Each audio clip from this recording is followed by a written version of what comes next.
City college దగ్గర ఆనాటి ప్రభుత్వ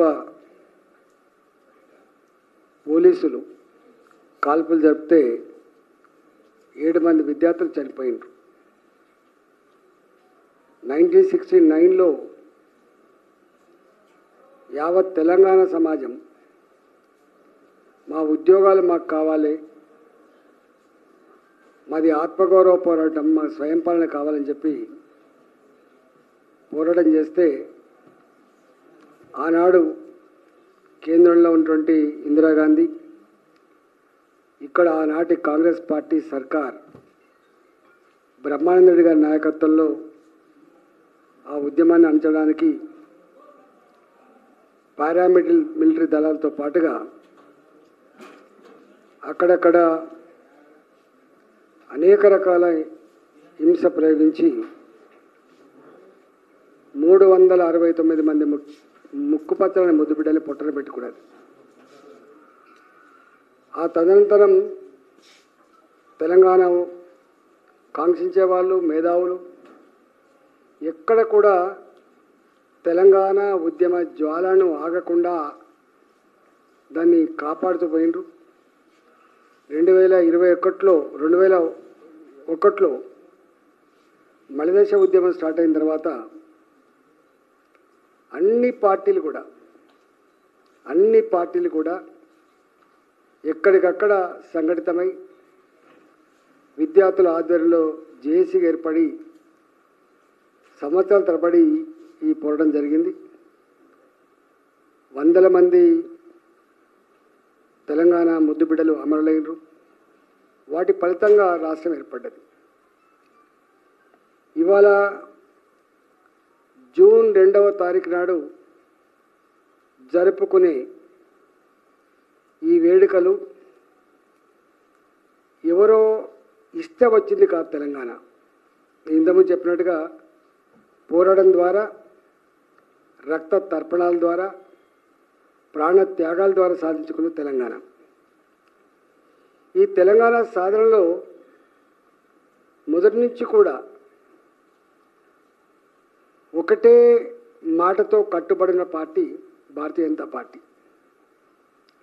కాంగ్రెస్ పార్టీ అటు ఇటు మాట మార్చింది, ఉద్యమాన్ని అంచే ప్రయత్నం చేసింది, తప్పని పరిస్థితుల్లో పార్లమెంట్లో బిల్లు పెట్టింది. కానీ మొదటి నుంచి కూడా కాకినాడ తీర్మానంలో ఒక ఓటు 2 రాష్ట్రాలనే నినాదంతో మొదలుపెట్టిన భారతీయ జనతా పార్టీ 2007లో రాజ్నాథ్ సింగ్ గారు జాతీయ అధ్యక్షులుగా తెలంగాణ గడ్డ నుంచి మేము తీర్మానం చేసినప్పుడు తెలంగాణ ప్రజల ఆకాంక్షల్ని మేము గౌరవిస్తాం, తెలంగాణ రాష్ట్ర ఏర్పాటు కోసం బిల్లు పెడితే మద్దతిస్తామని చెప్పి భారతీయ జనతా పార్టీ ప్రకటించింది.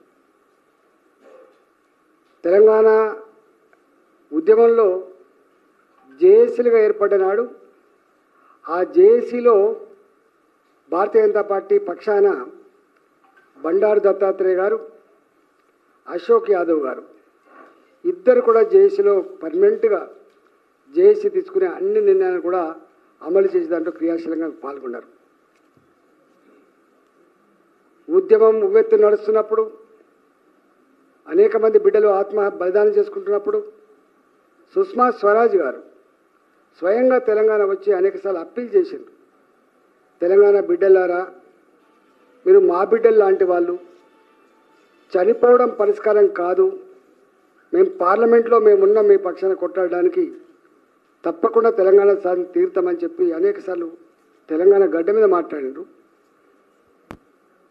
ఇవాళ శ్రీకాంతాచారి, పోలీస్ కృష్ణయ్య, ఉస్మానియా క్యాంపస్లో యాదయ్య, ఇషాన్ రెడ్డి, వేణుగోపాల్ రెడ్డి, అనేక మంది, చివరికి యాదిరెడ్డి, రంగారెడ్డి జిల్లా యువకుడు యాదిరెడ్డి పార్లమెంట్ పక్కకే చెట్టుకు ఊరేసుకొని చనిపోతే ఆనాడు పార్లమెంట్లో సుష్మా స్వరాజ్ గారు మాట్లాడిన మాటలు ఇప్పటికీ మనకు యాదికొస్తాయి. ఎందుకు నానుస్తూ ఉన్నారు, ఎందుకు బిల్లు పెట్టట్లేదు, మీకున్న అభ్యంతరాలేండి, ఎంతమంది చనిపోతే బిల్లు పెడతారని చెప్పి ఆనాడు కాంగ్రెస్ ప్రభుత్వం మీద నిప్పులు జరిగినటువంటి నాయకురాలు సుష్మా స్వరాజ్ గారు. అందుకే తెలంగాణ సమాజం ఆమెను ఎప్పుడు కూడా తెలంగాణ చిన్నమ్మగా పిలుచుకుంటారు. ఏ ఉద్యోగాల కోసం, ఏ నీళ్ల కోసం, ఏ నిధుల కోసం అయితే తెలంగాణ సమాజం ఉద్యమం చేసిందో దానికి మించి సామాజిక తెలంగాణ కావాలి, ప్రజాస్వామికమైన తెలంగాణ కావాలి. ఇవాళ ఆ రెండు నినాదాలుగా మిగిలిపోయినాయి. సామాజిక తెలంగాణ లేదు, ప్రజాస్వామిక తెలంగాణ లేదు. కేసీఆర్ గారి నాయకత్వంలో 9.5 సంవత్సరాల పరిపాలన కొనసాగితే ఎట్లా ప్రజాస్వామ్య హక్కులు కాలు రాయబడ్డాయో, నియంతృత్వ పోకడలు రాజ్యమేలినాయో, ఎట్లా ఒక కుటుంబం చేతిలో పరిపాలన బందీ అయిందో అదంతా మనం చూసినాం. మనం మార్పు కావాలని కోరుకుంది కాబట్టి అప్పుడు మళ్ళీ ఈ కాంగ్రెస్ పార్టీ అధికారం వచ్చింది. సంవత్సరాలు గడుస్తుంది. ఎన్ని హామీలు ఇచ్చిందంటే తెలంగాణ ఇచ్చింది మేమే, ఛాంపియన్లు మేమే అని చెప్పేటువంటి రేవంత్ రెడ్డి బాధ్యత మేనిఫెస్టోలో పెట్టిండు. 25,000 రూపాయలు అమరవీరుల కుటుంబాలకు 25,000 రూపాయలు పెన్షన్ రూపంలో ప్రతి నెల ఇస్తామని చెప్పిండ్రు. అమరవీరుల కుటుంబంలో ఒకరికి ఉద్యోగం ఇస్తామని చెప్పిండ్రు. తెలంగాణ 69 ఉద్యమంలో కావచ్చు, 2001 తర్వాత జరిగిన ఉద్యమంలో కావచ్చు, ఎవరెవరైతే జైలుకు పోయినరో, కేసులు పెట్టబడ్డాయో, ఫోర్ ఫ్రంట్ నుండి పోరాటం చేసినరో 250 గజాలు జాగిస్తా అని చెప్పిండ్రు. ఇంతవరకు ఉద్యోగం వేయలే అమరవీరుల కుటుంబాలకు, 25,000 రూపాయల పెన్షన్ మొదలుపెట్టలే, 250 గజాల జాగ మొదలుపెట్టలే. ఇవాళకి సంవత్సరం గడుతుంది, ఇప్పటికి మొదలుపెట్టలే. చివరికి ఎక్కడి దాకా వచ్చిందంటే తెలంగాణ రాష్ట్రం అప్పుల ఊపిలో కూరుకుపోయింది. బ్యాంకులకు తెలంగాణ అధికారులు పోతే దొంగల్లాగా చూస్తున్నారు. చెప్పులు ఎత్తుకపోతారేమని చెప్పి చెప్పులు దాచుకుంటున్నారని చెప్పి అవమానకరమైనటువంటి మాటలు మాట్లాడుతున్నాడు. నేను కూడా 2014 నుంచి 2019 వరకు ఈ రాష్ట్ర ఆర్థిక మంత్రిగా చేసిన. నాకు తెలిసి తెలంగాణ గొప్పతనం ఏంది, తెలంగాణ జిఎస్డిపి ఏంది, తెలంగాణ అప్పులేందో నాకు తెలుసు. 16%, 17%, 20% జీడిపి గ్రోత్ ఉన్న రాష్ట్రం, పర్ క్యాపిటా ఇన్కంలో నంబర్ 1 ఉన్న రాష్ట్రం, ఇవాళ ప్యాడీ ఉత్పత్తిలో కూడా గొప్పగా ఎదుగుతున్న రాష్ట్రం, ఐటీ రంగంలో అనేక రంగాల్లో ఎదుగుతున్న రాష్ట్రాన్ని ఇవాళ కాంగ్రెస్ పార్టీ వచ్చిన తర్వాత మళ్ళీ ఇవాళ ఇది మొత్తం నిజమే.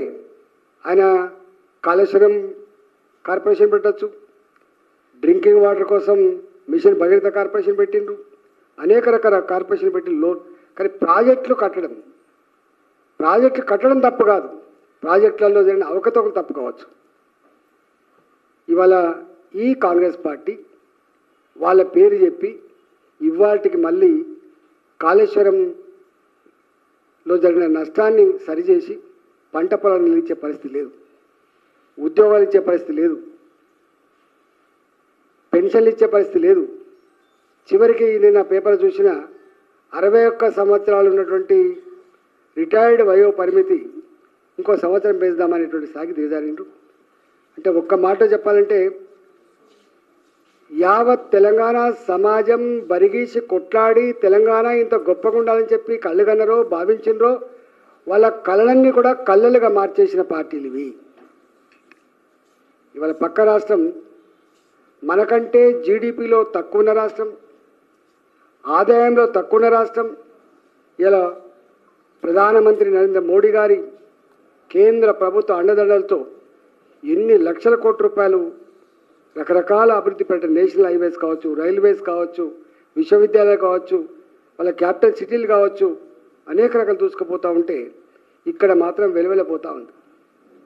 ఆనాడు కేసీఆర్ నాయకత్వంలో మాకెవరైనా సపోర్ట్ చేసేది, మేమే గొప్పల్లో, మాదే రిచెస్ట్ స్టేట్, మేము చేసుకోలేమని చెప్పి ప్రగల్భాలు పలికి ఇవాళ ఇట్లా అప్పులపాలు చేసింది మనం చూస్తూ ఉన్నాము. ఇవాళ వీళ్ళు ఇవాళ ఢిల్లీకి పోతాడు, పెద్దన్న అంటాడు, ఢిల్లీకి పోతాడు, మీ సహకారం కావాలంటాడు, గల్లీకి వస్తాడు, విమర్శిస్తాడు. అంటే రెండు నాలుకలు అబద్ధాల కోరు తప్ప, ఫక్తు రాజకీయాలు తప్ప తెలంగాణ రాష్ట్రాన్ని బాగు చేసుకోవడం సోయి మాత్రం వీళ్ళకి లేదు. ఇవాళ తెలంగాణ ప్రజలలో ఒక గొప్ప చర్చ జరుగుతూ ఉంది. 10 ఏళ్ళు వాళ్ళని చూసినాం, ఇక లాభం లేదు. సంవత్సరంన్నర వీళ్ళని చూసినాం, వీళ్ళ పని అయిపోయింది.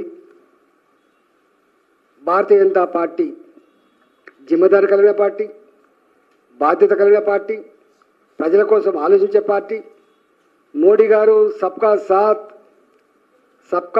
సబ్కా వికాస్ సబ్కా ప్రయాస్ అని అయితే అంటుండో, ఇవాళ రాష్ట్రాల అభివృద్ధిలోనే దేశ అభివృద్ధి ముడిపడి ఉందని చెప్పి మోడీ గారు భావిస్తుండో, ఇక్కడ కూడా మోడీ గారి నాయకత్వంలో భారతీయ జనతా పార్టీ అధికారానికి వస్తేనే సాధ్యమైందని చెప్పి భావిస్తూ ఉన్నారు.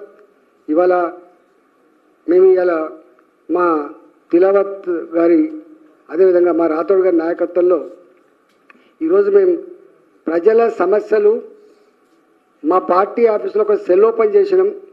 రోజు ఒక ఎంపీ గారు కూర్చుంటారని చెప్పి ఇక్కడ ఓపెన్ చేసుకుంటే అందరు వచ్చి చెప్తున్న మాట ఏంటంటే, సమస్యలు చెప్పడంతో పాటుగా వాళ్ళు చెప్తున్న మాట, అన్న మీరు ఇట్లనే పనిచేయండి, గొప్పగా మీరు ముందుకు పోండి, వచ్చే సర్కారు మనదే, భారతీయ జనతా పార్టీ నాయకత్వంలోనే తెలంగాణ చల్లగుంటుంది, తెలంగాణ అభివృద్ధి చెందుతుంది, తెలంగాణ మళ్ళీ దేశంలో గొప్ప రాష్ట్రంగా సంతరించుకుంటుందని చెప్పి మాట్లాడుతున్నారు.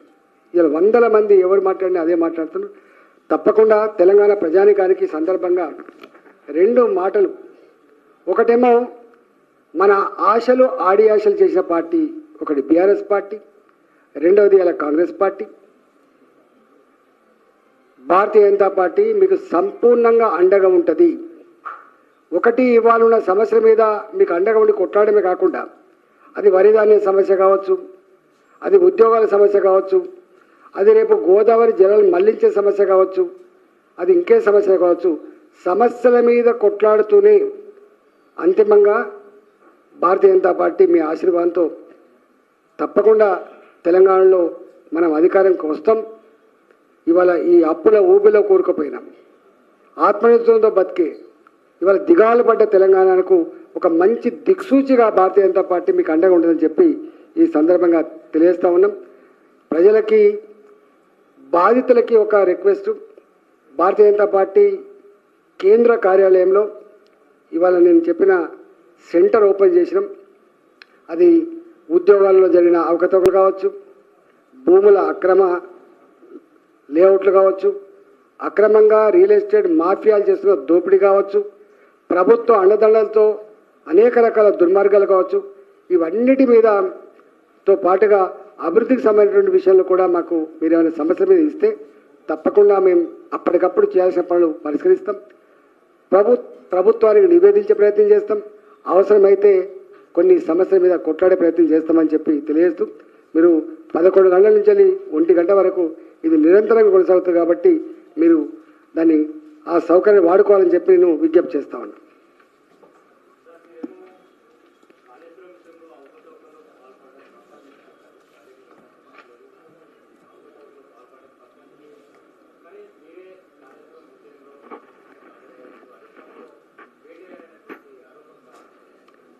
ఎందుకు బయట అవుతాం మహేష్ భాయ్, ఎందుకు బయటది చెప్పు. మీకు తెలుసు మాకు వాళ్ళకు ఎంత యుద్ధం జరిగిందో. ఎక్కడైనా సావుల కాడ అచానకులు కలుసుకునేది తప్ప, ఇక్కడ పెళ్ళిళ్ళ కాడ అచానకులు కలుసుకునేది తప్ప మాకు ఎక్కడ వాళ్ళతో మాట్లాడే అవకాశం లేదు, అవసరం లేదు. నెంబర్ 1. నెంబర్ 2, మా భారతీయ జనతా పార్టీ ఏ కమిషన్ అయితే వేసిందో కమిషన్ 6 సార్లు ఎక్స్టెన్షన్ చేసిండు, మొదటిసారి 7వ సారి చేసిండు. నిజంగా కాళేశ్వరం ప్రాజెక్టులో జరిగిన అవకతవకల్ని బయటికి తీయడానికి ఇస్తున్నారా, ఇలా బదనాం చేసి మరో రాజకీయ లబ్ధి కోసం ప్రయత్నం చేస్తుందా, మీకు దమ్ముందా అని చెప్పి మేము ఛాలెంజ్ చేసినాం.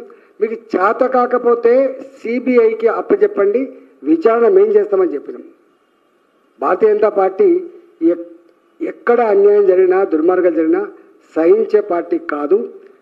మా పార్టీ ఇప్పటికే చాలాసార్లు చెప్పింది, రేపు కూడా తప్పకుండా మేము చెప్తాం. రెండవది నేను ఒక్కటే, ఈ గవర్నమెంట్ ఎన్ని రోజులు చేస్తావు నువ్వు? ఇట్లా 24 అవర్స్లో చెట్టుకేసినావు, నువ్వు రోజులు చెట్టుకేసినావు. ఎలా సంవత్సరాలు కలిసినా కూడా దిక్కు లేదు. మీరు అనేకం వేసిండ్రు, ఈ ఒక్కటే కమిషన్ కాదు, ఇంతకుముందు కూడా వేరే వాటి మీద కూడా వేసిండ్రు. ఏ ఒక్క దాని మీదైనా మీరు యాక్షన్ తీసుకున్నారా? ఫోన్ టాపిక్ ఉంది, ఏం చేసిండ్రు మీరు? ఇంకొక స్కీమ్లో జరిగిన అక్రమాల గురించి చేసిండ్రు, ఏం చేసిండ్రు మీరు? దేని మీద తీసుకుంటారు మీరు? దీన్ని బట్టి అర్థమవుతుంది అసలు మీకు కేవలం అంటే బయటికి మాత్రం కొట్లాడుతున్నారు కనబడుతుండ్రు, లోపల ఏం అగ్రిమెంట్ జరిగిందని చెప్పి మేము అడుగుతాను.